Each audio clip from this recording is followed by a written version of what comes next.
Bienvenue en débat sur France 24. Emmanuel Macron, réélu président, il a emporté une nouvelle fois face à Marine Le Pen. On va regarder ensemble les résultats définitifs. Emmanuel Macron qui l'emporte avec 58,54% des suffrages exprimés. Marine Le Pen, vous le voyez, battue, mais elle réalise le plus haut score de l'extrême droite avec 41,46% des suffrages exprimés. L'écart entre Emmanuel Macron et Marine Le Pen reste considérable, mais il s'est resserré par rapport au second tour de l'élection présidentielle de 2017.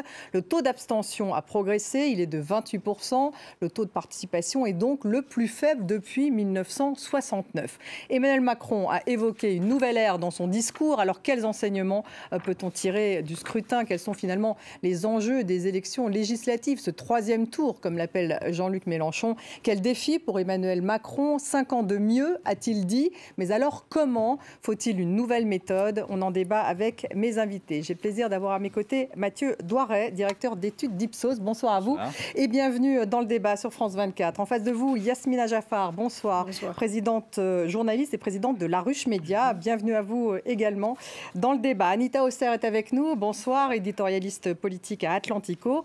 Et Claude Veil, bonsoir Claude Veil, chroniqueur politique, bien sûr, et bienvenue également dans le débat. Alors on va d'abord écouter, bien sûr, Emmanuel Macron et Marine Le Pen. C'était hier soir, juste après les résultats de l'élection. J'ai conscience que ce vote mobilise pour les années à venir.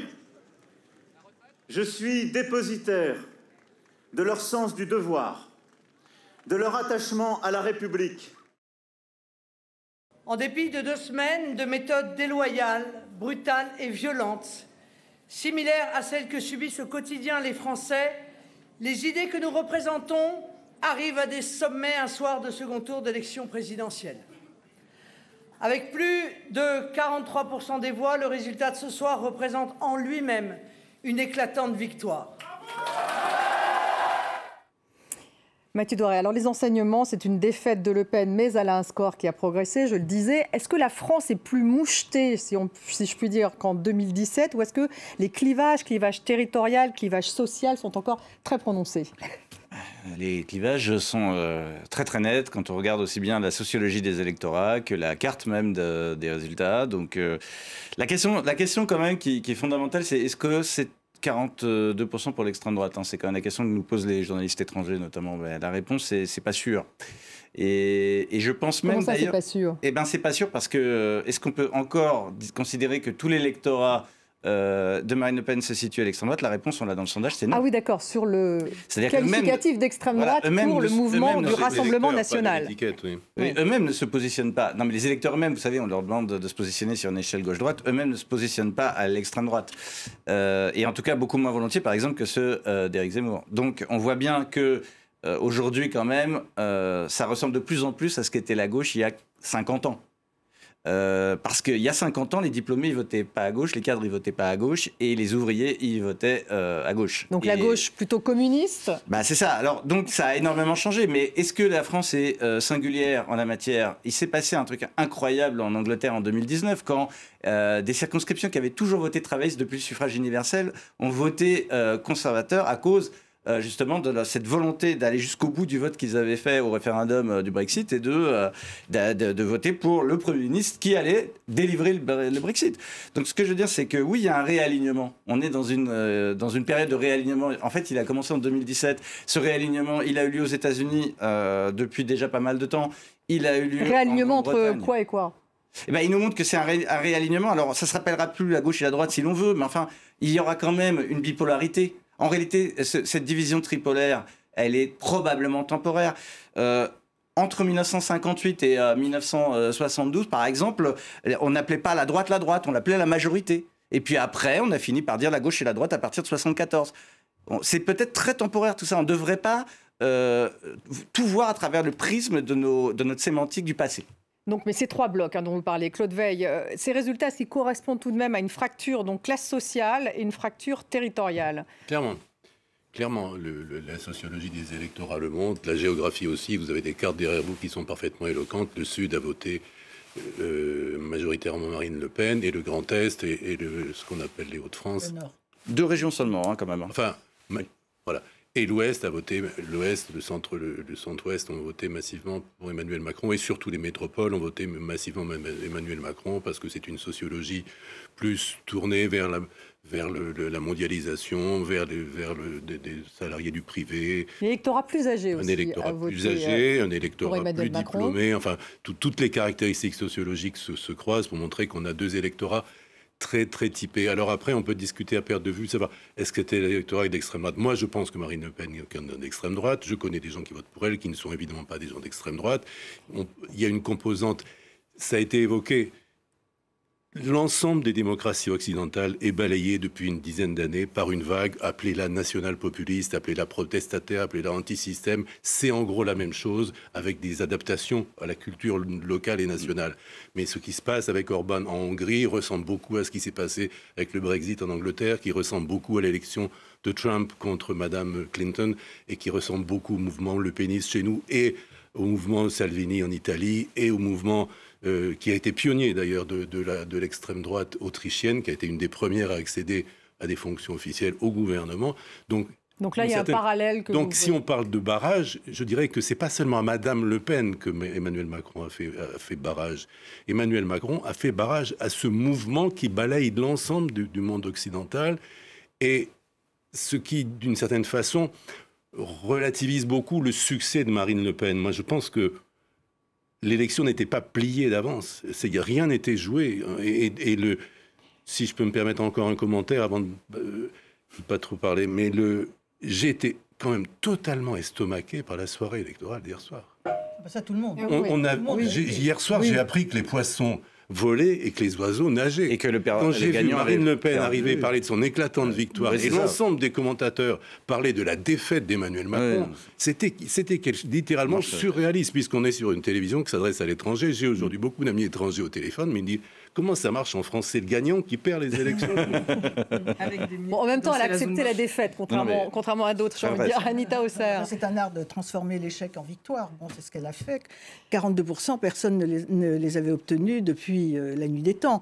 Quand vous dites que 42% des Français ne sont pas d'extrême droite, bien sûr, mais c'est un vote de rejet. Les électeurs de Marine Le Pen sont des électeurs qui n'ont pas voulu d'Emmanuel Macron. C'est clair. Et Emmanuel Macron, ce n'est pas la même victoire. En pourcentage, il a amélioré son score par rapport à 2017, mais il a perdu 2 millions de voix. Donc, c'était très ambivalent, cette élection. Et ce résultat, d'ailleurs, lui-même ne s'est pas montré triomphal. Qu'est-ce qu'il a dit dans son discours? Il a dit « J'ai bien compris que les gens qui ont voté pour moi, il y a une grande partie qui n'a pas voulu de l'extrême droite. » Et il avait sans doute déjà vu le sondage. Je ne sais pas si c'est vous qui l'aviez réalisé.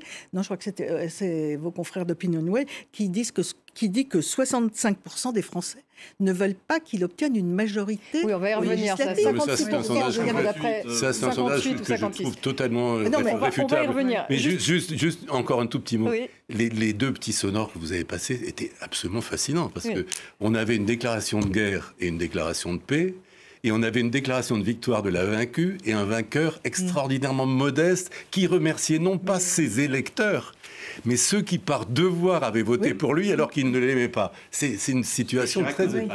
N'oublions pas que Chirac ne l'avait pas fait en 2002.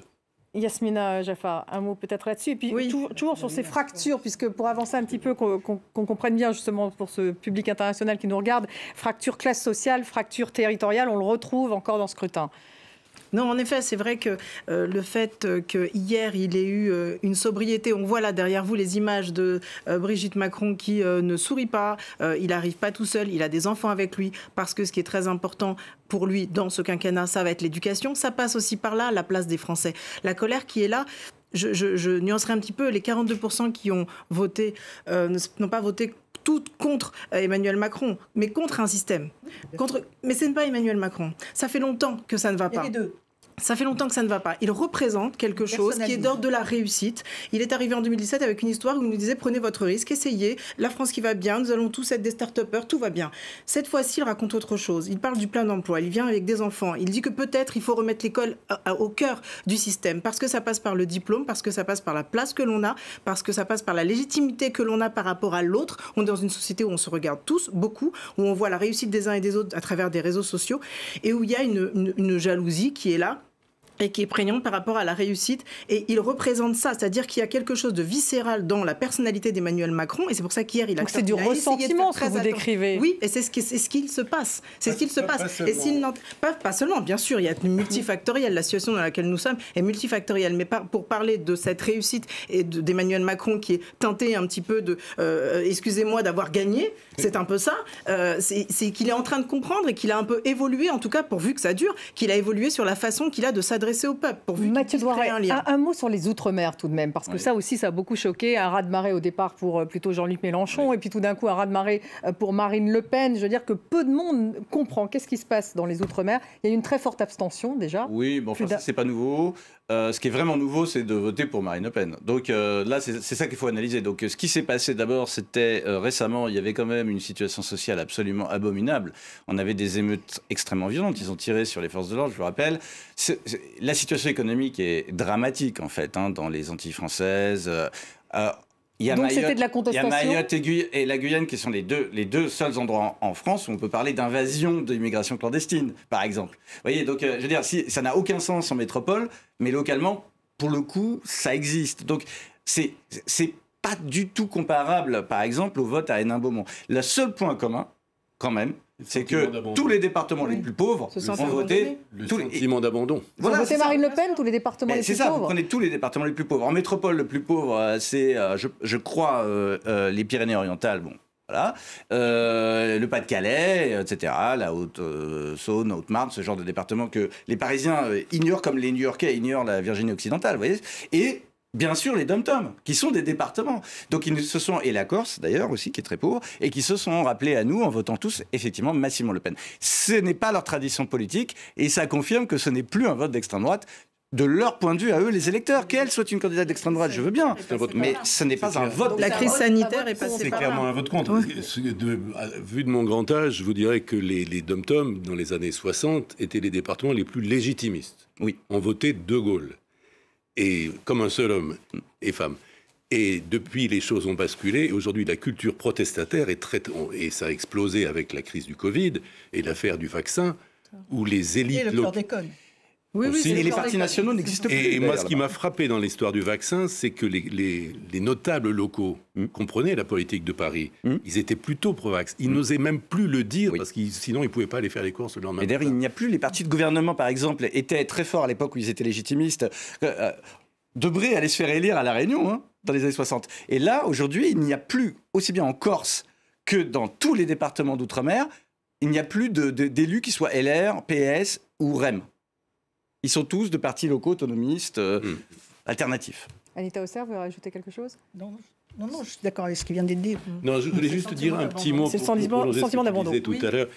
On mange tous en ce moment énormément de sondages. Celui qui m'a le plus frappé, c'est un qui a été fait par notre ami, pardon de vous montrer du doigt, et qui est absolument fascinant. Parce que le critère déterminant pour expliquer le vote, et il est très intéressant parce qu'il cumule le vécu et le ressenti. Lequel alors ? C'est est-ce que vous êtes satisfait de votre vie ? Si vous êtes satisfait de votre vie de plus en plus, vous allez voter de plus en plus Macron. Si vous pensez que vous avez une vie, excusez-moi, une vie de merde, vous allez voter Marine Le Pen. C'est ce que disait Yasmina Jaffar. Vous allez voter... Et les échelles, comme disent les sondeurs, sont impressionnantes. C'est linéaire. On va des 75% à 15%, c'est impressionnant. Alors, cap sur les législatives des 12 et 19 juin, c'est le 3e tour, affirme Jean-Luc Mélenchon. On l'écoute. Ne vous résignez pas. Au contraire, entrez dans l'action, franchement, massivement. La démocratie peut nous donner de nouveau le moyen de changer de cap. Le 3e tour commence ce soir. Les 12 et 19 juin ont lieu les élections législatives. Vous pouvez battre M. Macron et choisir un autre chemin. Anita Hausser, alors là c'est le 3e tour. Mélenchon espère devenir Premier ministre, c'est plausible ? J'ai du mal à y croire. En fait, quand il... Vous riez. Parce que vous avez raison. Comment ? Parce que vous avez raison. Aujourd'hui, vu le système électoral, c'est-à-dire les élections législatives qui suivent de quelques semaines l'élection présidentielle, il y a en principe un effet souffle, comme on appelle ça, qui donne une majorité au président qui vient d'être élu. Ça a été massivement le cas en 2017, ça avait été le cas en 2012, et en 2007 et en 2002, après la réélection de Jacques Chirac. Si ? Oui, tout à fait. Alors, dans le cas de 2002, oui. Et c'est ça qui est intéressant, c'est qu'en 2002, je n'ai pas le souvenir que les socialistes aient dit on va se venger aux législatives. Non. Ils étaient complètement abasourdis, ils n'ont pas fait campagne. Mais pour l'instant, on ne se venge pas encore. Oui, non, mais Mélenchon, il est déjà en campagne. Ce que je veux dire, c'est qu'en 2017, par contre, tout a commencé exactement pareil en 2017. C'est pour ça que moi, je n'ai pas le sentiment que tout ce qui se passe maintenant est nouveau. Oui. Parce que Mélenchon tenait exactement le même discours en 2017. Et par ailleurs, en 2017, au premier tour, il y a eu l'effet de souffle légitimiste. Un parti qui n'existait pas 6 mois avant a fait plus de 30%. Et au deuxième tour, on a quand même vu des socialistes ou des républicains se faire élire par les uns des républicains et les autres des socialistes et tous des mélenchonistes pour battre des Républicains en marche qui étaient en tête. Donc vous pensez qu'il y aura un bloc Mélenchon à l'Assemblée? Et une abstention énorme. Un bloc Mélenchon à l'Assemblée, il y a un groupe Mélenchon à l'Assemblée déjà pour à l'heure actuelle. Significativement plus fort. Ça m'étonnerait de gauche. Ce qui se passe. Jean-Luc Mélenchon, les Insoumis commencent à discuter avec les communistes, qui représentent encore quelque chose dans certains coins, les Verts, avec les écologistes, et maintenant les socialistes. Donc ça veut dire, si les Insoumis prennent le leadership de la gauche aux législatives, je ne dis pas qu'ils vont gagner, mais ça veut dire que c'est eux qui vont dominer le bloc de gauche qui sera élu au mois de juin. Et donc, ça n'est pas. Donc, en fait, Mélenchon a réussi un coup de bluff incroyable. Ce n'est pas possible. Mélenchon a réussi un coup de bluff incroyable, puisqu'il a, avant l'élection présidentielle, il dit ça compte pas. C'est pour. Non, l'important, c'est le Premier ministre. Je suis candidat au poste de Premier ministre. Il dit ça avant le scrutin. Yasmina Jaffar. Il fait absolument ce qu'il veut. C'est même sur la sémantique, on reprend l'idée de troisième tour. Moi, je m'y refuse. Il y a une séquence politique qui était la présidentielle. Il y aura une autre séquence politique qui sera législative. Et donc, c'est deux élections différentes, avec des sociologies différentes et une abstention différente parce que l'abstention sera forte. Et il n'y a pas de raison que ça change. Ça va être encore pire qu'en 2017. Donc, il utilise des termes pour faire croire que l'histoire continue et que peut-être il y a une revanche, une belle à avoir, et il ne sort pas du jeu. C'est-à-dire qu'en sortant le 10, il a dit faites mieux, on a eu le sentiment comme Marine Le Pen qui prenait la retraite, et puis finalement les deux il ne prend pas du tout sa retraite. Les deux reviennent en disant je suis là. Donc c'est le changement de visage politique aussi qui fatigue les gens. Il faudrait peut-être une autre proposition en 2027. On ne peut pas s'amuser en permanence, être dans le culte de la personnalité. Avant la proposition avant 2027, là on est en 2022. Oui. Et je pense quand même qu'il y a une forme de troisième tour pour ces législatives, puisque c'est du Parlement que procède la vie gouvernementale et la vie du pays. Or, il n'y a jamais eu de cohabitation. Il y a 2 tours en présidentielle. C'est pour ça que il n'y a jamais eu de cohabitation après l'idée du troisième tour avec le quinquennat. Une sémantique juste. Est-ce qu'il va y en avoir une cette fois-ci? Je veux dire, ça me paraît hautement improbable. Juste, moi je parle de la sémantique. Juste, vous qui suivez justement la gauche depuis très longtemps, est-ce qu'il peut y avoir effectivement une sorte de gauche réunie autour de Jean-Luc Mélenchon qui remporte en fait un grand groupe à l'Assemblée? Est-ce que c'est un scénario possible que Jean-Luc Mélenchon devienne le Premier ministre? Alors Mélenchon, vous vous souvenez qu'il a fait un meeting avec un hologramme. Là, il est en train de faire un discours holographique, c'est-à-dire qu'il a inventé la présidentielle qui ne compte pas, la candidature au poste de Premier ministre qui n'existe pas dans notre Constitution, et il se projette déjà dans sa victoire pour mettre en œuvre un programme que les Français n'ont pas approuvé. Je rappelle quand même qu'il a fait 22% au premier tour. Absolument. Et donc, il se place dans cette position-là. Hier soir, il s'est posé à la fois comme candidat Premier ministre, mais en réalité comme leader de l'opposition. En réalité, il y a une bataille qui est en jeu pour le leadership de l'opposition entre lui et Marine Le Pen, et peut-être même candidat pour 2027. Je ne suis pas sûr qu'il prenne sa retraite. Et il a réussi à imposer un narratif absolument incroyable, qui est ce truc que tout le monde a repris sans réfléchir, c'est le mal élu. Jamais un président n'a été aussi mal élu. D'abord, c'est faux. Oui. Statistiquement, c'est même un des mieux élus. Je ne sais pas déjà, il y a 5 ans, il me semble que j'avais déjà statistiquement, vous savez que le mieux élu de la 5e, évidemment, c'est Chirac à 82%, mais le deuxième mieux élu, c'est Macron 2017, et le troisième mieux élu, c'est Macron 2022. Et alors, Mélenchon est allé trouver ce truc au fond d'un placard qui est calculé par rapport aux inscrits. Ce qu'aucun pays démocratique n'a jamais fait. On n'a jamais calculé par rapport aux inscrits, parce que si on calculait par rapport aux inscrits, tous les députés de la France insoumise ont été élus entre 15 et 20% des inscrits. inscrits. Mais ça, cette règle-là, il ne s'applique pas à eux-mêmes. 56%, c'est ce qu'on disait d'après votre Ipsos, 56% des Français souhaitent une cohabitation. Oui, alors non, en fait, la réalité, c'est que, très honnêtement... C'est quand même assez étonnant, on vient d'élire oui, mais non, mais là, en fait, on est prisonnier. Ils veulent une cohabitation. Là, je suis désolé, mais en fait, les perdants ont imposé leur rhétorique et leur vision du monde. Et là, ça fait 24 heures qu'on devient tous, on marche sur la tête. On voit tous désormais le monde à travers les yeux de ceux qui ont perdu l'élection. Ce que nous disent les gens, ce qui est logique, c'est qu'ils n'ont pas particulièrement envie que ceux qui ont fait 28% au premier tour aient 80% des sièges. Ça, c'est le problème du mode de scrutin. Mais cohabitation, ça veut dire ils n'ont jamais dit qu'ils voulaient que Jean-Luc Mélenchon soit... Je ne le dis pas. La question, elle est posée tout à fait différemment. La réponse, c'est... Je ne veux pas que Macron ait une majorité. Ils n'ont jamais dit « je veux que Jean-Luc Mélenchon soit Premier ministre ». Parce que quand même, lui, effectivement, il fait que 22%. 80%. Donc là on réécrit l'histoire, vraiment. 80% des Français ne souhaitaient pas ce duel. Et malgré tout, ce duel a existé. Donc bon, là, je pense qu'il faut prendre les choses... Alors après Jean-Luc Mélenchon, on va parler tout de même d'Éric Zemmour, du bloc donc d'extrême droite. Alors il est divisé. On va réécouter Éric Zemmour, ce qu'il a dit justement hier. Et puis ensuite, on va écouter Jordan Bardella. Jordan Bardella, qui est le président du Rassemblement national. Et on peut dire qu'il a changé de discours. On va écouter un petit peu.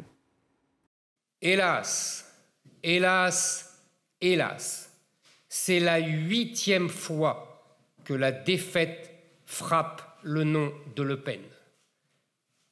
Je voyais cette défaite venir depuis des années et ce n'est vraiment pas de gaieté de cœur que je l'annonçais. Il n'y a pas d'alliance de parti à proprement dit. En revanche, nous sommes en train de constituer un grand pôle d'opposition à la politique d'Emmanuel Macron, un grand pôle qui n'est enfermé ni dans la droite ni dans la gauche, qui est un pôle populaire, social, qui rassemble des Français venus de tous horizons, qui nous ont rejoints dans ce second tour. Et donc, on aura probablement vocation à soutenir des gens qui ne sont pas issus du Rassemblement national. C'est tout ce que je peux vous dire pour l'instant.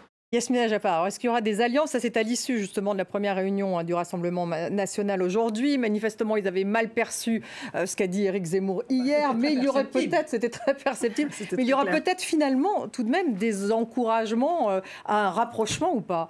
Je pense pas. En tout cas, l'idée pour Marine Le Pen, et on le voit bien à travers le discours de Jordan Bardella, c'est de s'éloigner le plus possible des réactions exagérées de Éric Zemmour. Donc l'idée, c'est de ne surtout pas parler de rassemblement, de l'histoire du prénom, de grands remplacements, de réimmigration. L'idée, c'est surtout de s'éloigner le plus loin possible pour que, comme l'a dit Jordan Bardella, que ce soit l'union de tous, parler aux Français qui se sentent pas bien, qu'ils soient de gauche ou de droite, on repart dans les sémantiques du nini, mais fait à la couleur du Rassemblement national, qui va peut-être même lui aussi changer de nom, peut-être qu'il va s'appeler Rassemblement Union, et enlever le mot national pour enlever cette idée que d'abord, le Front National et le Rassemblement national sont des partis qui regardent la France d'un point de vue couleur, ethnie, race, et donc un parti d'extrême droite, même s'il veut nous faire croire autre chose. Est-ce qu'il y aura des accords entre le Rassemblement national et le parti d'Éric Zemmour? Je pense qu'il n'y aura pas d'accord formel, mais il y aura des accords locaux. Aucun candidat ne peut gagner une circonscription, puisque c'est un scrutin majoritaire à 2 tours. Aucun candidat ne peut gagner s'il est estampillé Front National et s'il a un concurrent zémouriste en face de lui. Donc il faut qu'il y ait des candidatures uniques. Donc ça se fait par accord tacite ou écrit, mais sans que ce soit proclamé, qu'il y ait un sommet et qu'il y ait une charte commune, il n'y aura pas. En revanche, Marine Le Pen a profité du report de voix d'Éric Zemmour, donc il y aura forcément report de voix des uns, vote des uns pour les autres. En fait, c'est-à-dire on a les données dans le sondage, c'est-à-dire que c'est très intéressant. Et d'ailleurs, force est de constater que pour une fois, les électeurs sont alignés avec les personnes pour lesquelles ils votent, parce que les électeurs d'Éric Zemmour sont très majoritairement en faveur d'une alliance, et les électeurs de Marine Le Pen beaucoup plus sceptiques. Ce qui est normal, puisque l'électorat de Marine Le Pen a 2 composantes historiquement, une qui est commune avec Zemmour, et une qui n'a rien à voir. Voilà, c'est ce que et localement, ce que vous dites, Anita, est très important, c'est que localement, il va y avoir des endroits où ils auront absolument besoin les uns des autres, notamment en PACA, probablement, parce que là, on est dans des terres historiques pour plein de raisons. Mais à Hénin-Beaumont, le candidat Reconquête, s'il y en a un, il fera combien? Il n'y en aura pas. Voilà, il n'y en aura pas. Ce qui est très, très original dans cette élection, qui ne ressemble à aucune de celles qu'on a vécues depuis 50 ans, c'est que c'est une élection où il n'y aura pas de reset. D'habitude, l'élection présidentielle ouvre une nouvelle page, c'est une page blanche, c'est balle neuve au tennis. Là, ça n'est pas du tout le cas. On retrouve la France le 25 avril exactement dans l'état où on l'a laissé le 9 avril. C'est-à-dire avec des forces politiques éparpillées et un premier tour qui a créé... Il y a eu 3 primaires. Macron a gagné la primaire des partis de gouvernement, Le Pen a gagné la primaire des droites radicales et Mélenchon a gagné la primaire des gauches. Donc on a théoriquement un schéma tripolaire, mais en réalité, les 12 forces politiques éparpillées, elles existent. Et la question qui est posée aujourd'hui, aussi bien à la gauche qu'à la droite, c'est la même.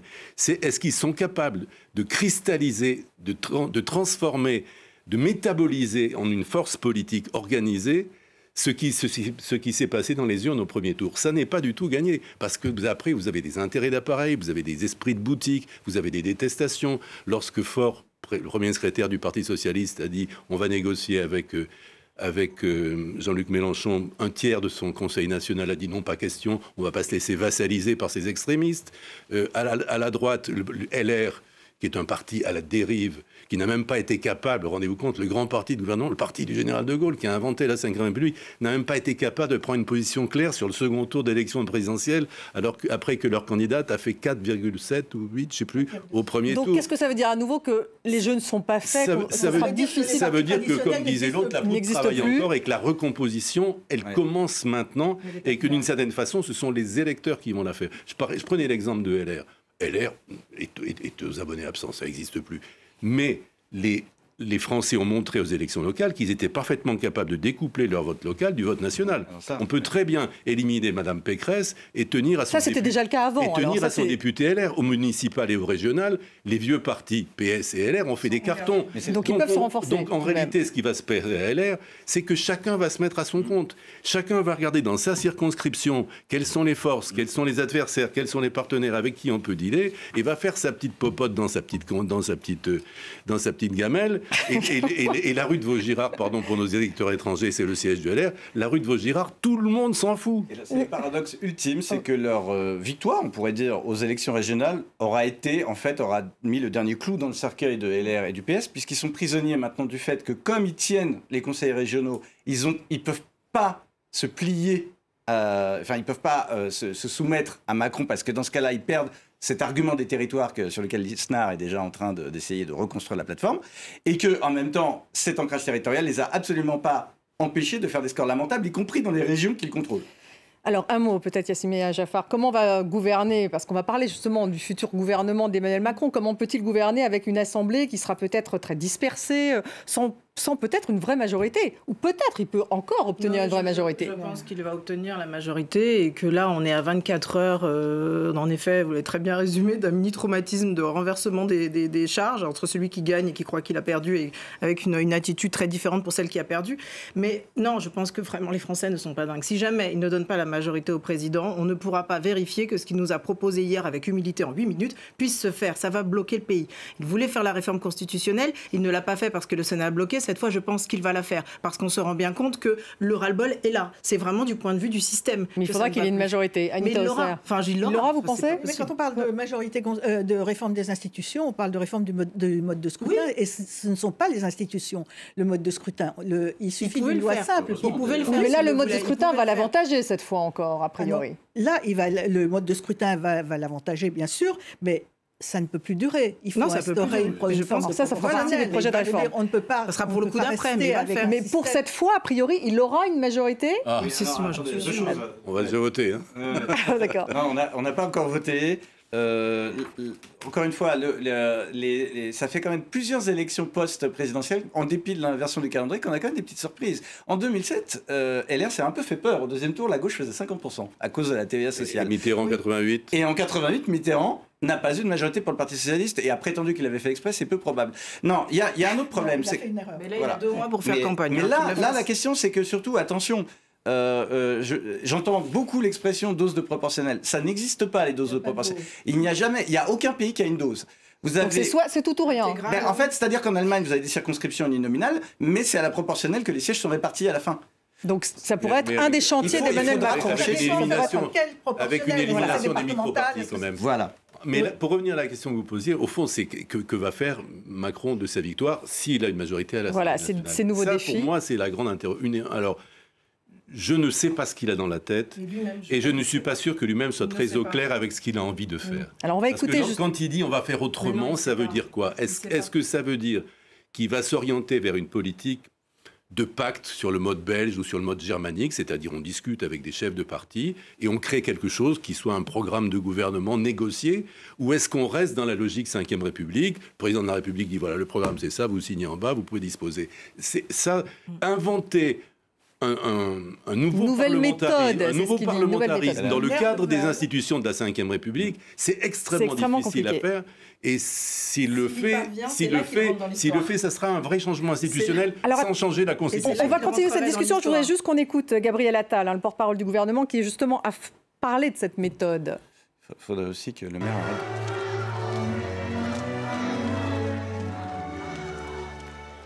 Sur le fond, on veut aller beaucoup plus loin, beaucoup plus fort sur un certain nombre d'enjeux, notamment la question du pouvoir d'achat qui a été au cœur de cette élection, mais aussi l'enjeu climatique. On a entendu un message très fort, notamment de la jeunesse, notamment au premier tour, autour de cette question, et puis les enjeux de sécurité, bref, de protection des Français. Et puis dans la méthode, ça veut dire qu'on veut...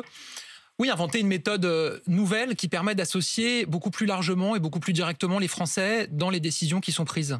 Anita Hausser, donc il parle bien d'une nouvelle méthode là. Bon, alors d'abord Emmanuel Macron, s'il veut avoir une majorité, il peut prendre un certain nombre de mesures tout de suite. Il n'a pas besoin de passer par le Parlement. Les mesures ordonnances, tout de suite. Non, il peut. Décret. Il y a un gouvernement en place. Il faut une loi d'habilitation. C'est ça, une loi d'habilitation pour les ordonnances, c'est vrai. Donc décret. Par exemple, l'attribution d'un chèque alimentation, voilà. Il y a les mesures pour le carburant, pour l'énergie. Là, ça va être un peu plus compliqué, mais il peut donner une impulsion pour avoir cette majorité, justement. Quant à sa méthode, alors là, excusez-moi, le forum permanent, je ne vois pas à quel niveau il peut se tenir. On aura un bon indice, c'est le choix du Premier ministre. Oui, mais... Est-ce qu'il maintient, pour expédier les affaires courantes, Jean Castex jusqu'aux législatives, ce qui veut dire aux Français, je vous écouterai, je prendrai l'Assemblée que vous m'enverrez, ou est-ce qu'il impose un choix de Premier ministre qui, en soi, serait une signature politique du second quinquennat. C'est intéressant. Ça serait difficile de garder M. Castex jusqu'aux législatives parce que finalement, il y a quand même 2 mois de campagne et de dire aux Français, nous allons écrire une nouvelle page ensemble.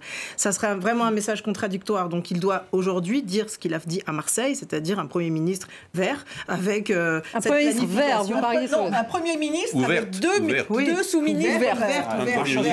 Et ouverte, exactement. Non, mais il y a un truc, c'est que dans la typologie des droites de René Raymond, hein, il a commencé très bonapartiste et là, il envoie un message qui va être un peu plus orléaniste. Et il l'a dit notamment parce que depuis que... Oui, mais orléaniste, ça ne veut pas dire vert. Non, c'est pas ça dont je voulais parler. C'est que depuis qu'il est il écoute beaucoup Christian Estrosi, hein, visiblement, et Nicolas Sarkozy, qui pourtant lui est très bonapartiste, il a compris que ce qui avait été quand même son principal problème, c'était les élus locaux. Or, comme je viens de vous dire, les élus locaux se sont en fait empêchés d'exister au niveau national en privilégiant le local pendant 5 ans. Donc aujourd'hui, maintenant, ils sont bien dans leurs conseils régionaux, leur mairie, mais ils n'ont plus aucune chance d'être au gouvernement. Sinon, en passant ce pacte, en fait, avec l'État. Donc, je pense que c'est pas tellement une question de couleur politique, c'est une question, effectivement, de parler aux corps intermédiaires. La CFDT, on voit Laurent Berger revenir énormément sur le devant de la scène, et parler aux maires et aux présidents de conseils régionaux, à Muselier, etc.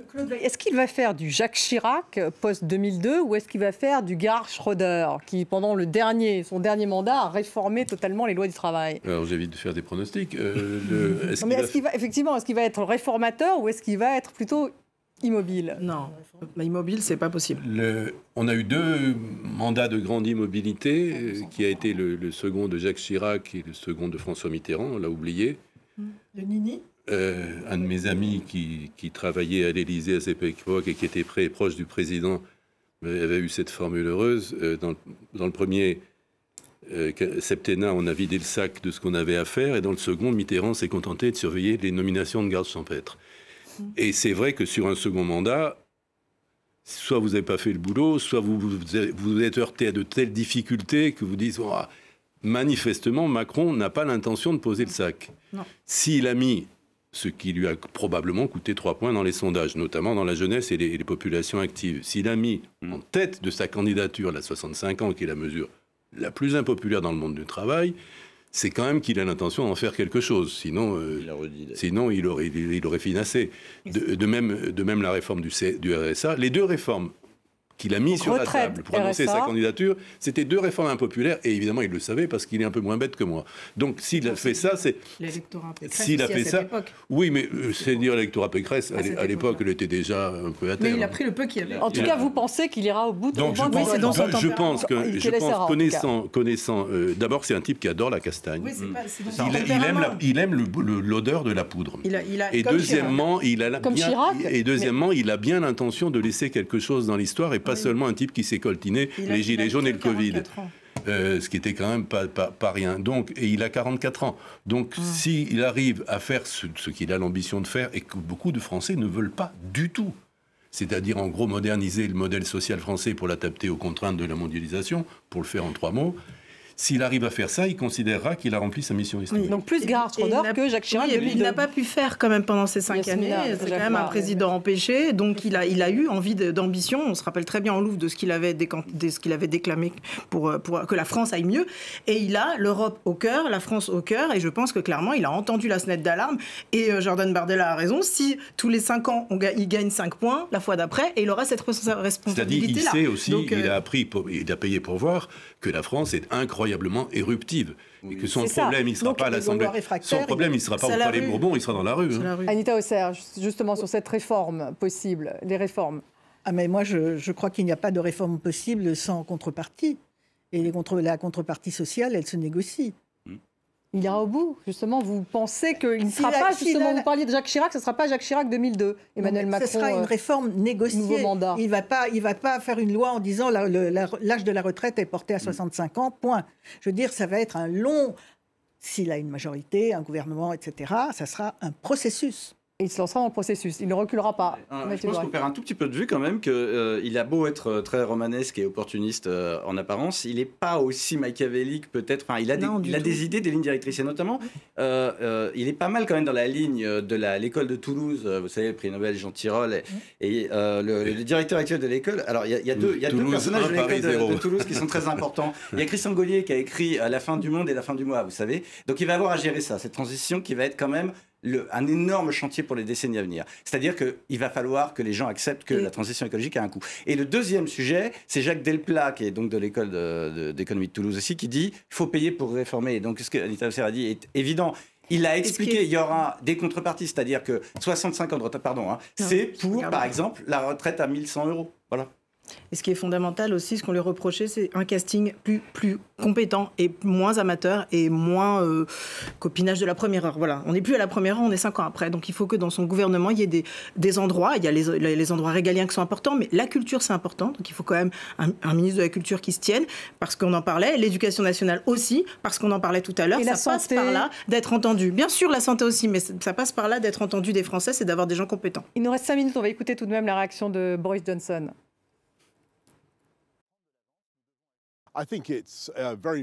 Je pense que c'est très important que nous ayons à Paris un président français sur qui on peut compter quand il s'agit des enjeux internationaux les plus importants,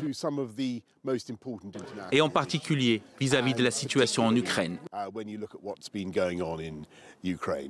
Donc Claude Weiss, c'est intéressant d'avoir Boris Johnson. À Bruxelles, ils étaient soulagés, donc les Européens étaient soulagés. Si vous lisez la presse internationale, ce qui est votre métier, à part la Hongrie, tous les pays ont félicité Macron, et dans toutes les chancelleries. Y compris Vladimir Poutine. Y compris Vladimir Poutine, qui on a le droit d'avoir un double langage dans la vie. Mais en Europe, en tout cas, tout le monde était enchanté de la victoire de Macron. Le vrai défi pour moi, de son second candidat, ça a l'air paradoxal, c'est de démacroniser l'exercice du pouvoir. Je ne parle pas là du syndrome de Jupiter, je parle d'autre chose. C'est que dans son premier mandat, la vie politique française a été totalement focalisée, dévorée par la relation personnelle à Macron. Les partis politiques, l'opinion, il y a eu une focalisation sur ce président qui a pris des dimensions démentes. Qui avait commencé avec Sarkozy. Mais là, ça a atteint un niveau...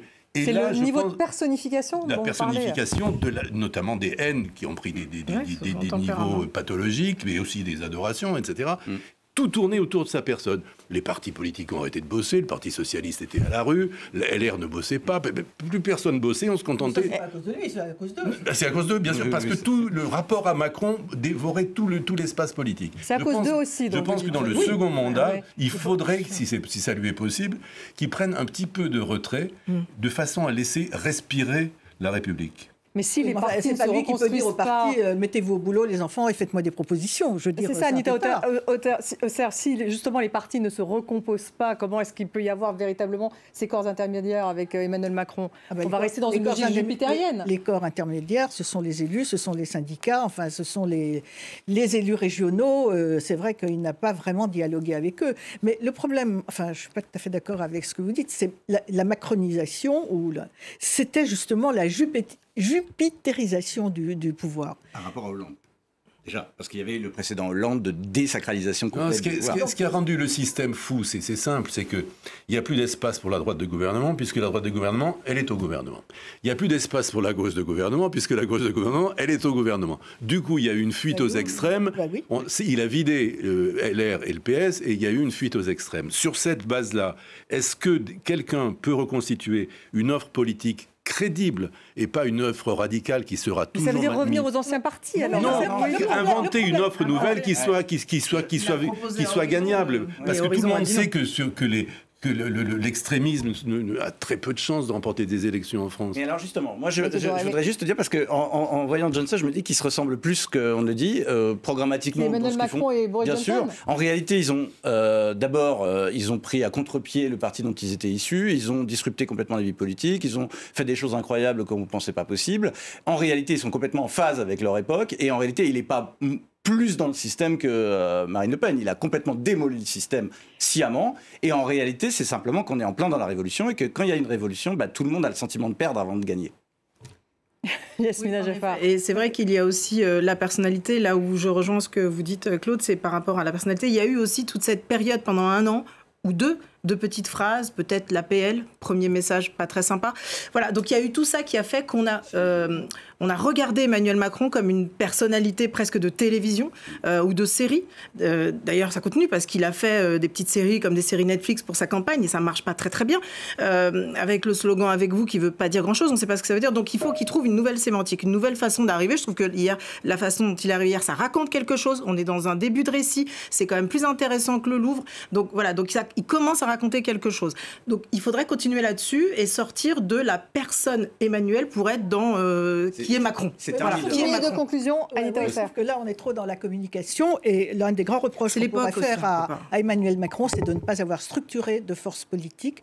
Il pouvait le faire. Il a aspiré une partie de la droite, une partie de la gauche. Il fallait qu'il structure un véritable centre. Il ne l'a pas fait. Il y a un truc qui est drôle dans ce qui a été peu relevé dans cette image, c'est qu'il il fait venir des petits des écoles, c'est bien.